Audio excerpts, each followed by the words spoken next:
Hi Mom, I went down to Jewellery across and brought to see Philip. I have a few coins with me, gonna see if they're worth anything. Hopefully I'm gonna get a few $100. See ya.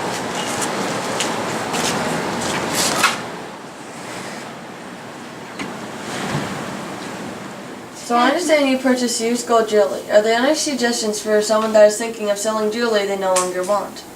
Yeah, some things I would suggest is, number one, find a well-established company.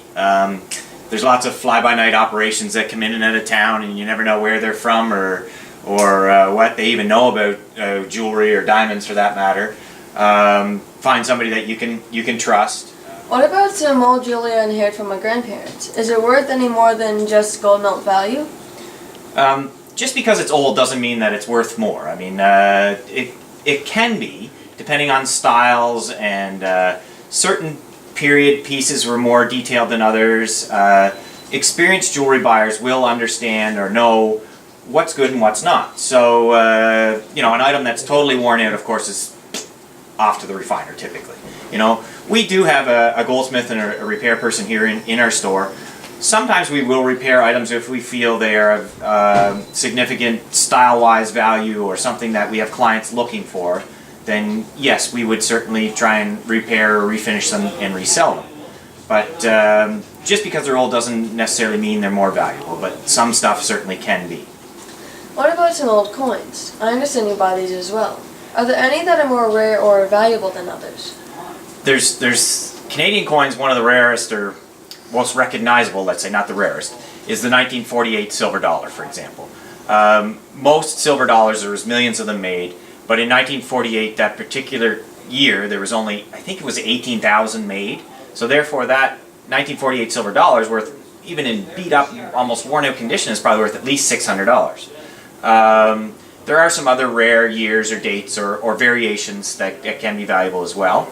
But kind of the rule of thumb with Canadian silver coins is 1967 and older, quarters, dimes, 50-cent pieces, and dollars all have silver in them. So they're going to be worth more than face value just for their silver content, whether they're rare or not.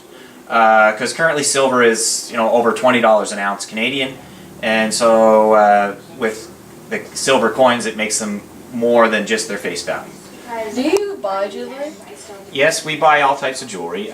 Silver jewelry, gold jewelry is mainly what we're interested in. Some costume jewelry can be valuable too, if it has certain designer names on them, stuff like that. But you know, everything from broken chains to single earrings to items with stones missing.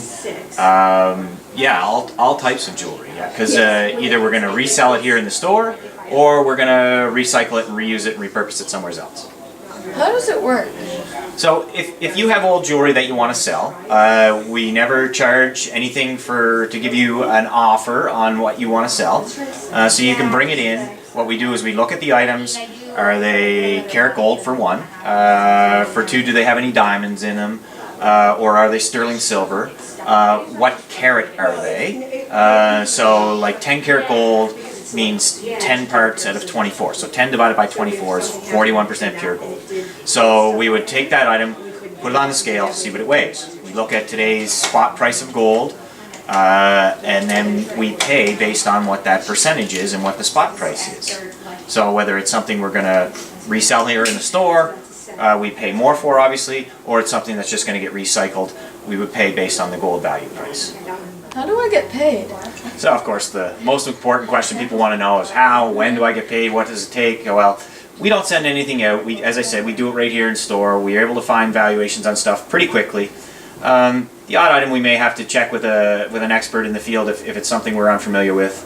But usually we will pay either cash, check, or e-transfer, kind of on the spot type thing. So it doesn't take long at all. And if you wanted to, we actually do more in a store credit. Maybe it's just a broken item. Well, I don't want that item anymore because it's broken, but maybe I'd like to get something new with it. So you will get more in store credit. So for example, if the item was worth, say, $100 in scrap value, we would typically allow around maybe $125 to $150 in a store credit that you can put towards something else in the store. Thanks, you've been very helpful. Yeah. I learned a lot today. Oh, great. Maybe I might even use this in the future. Yeah. Make some money. Thanks for all your questions, and really appreciate it.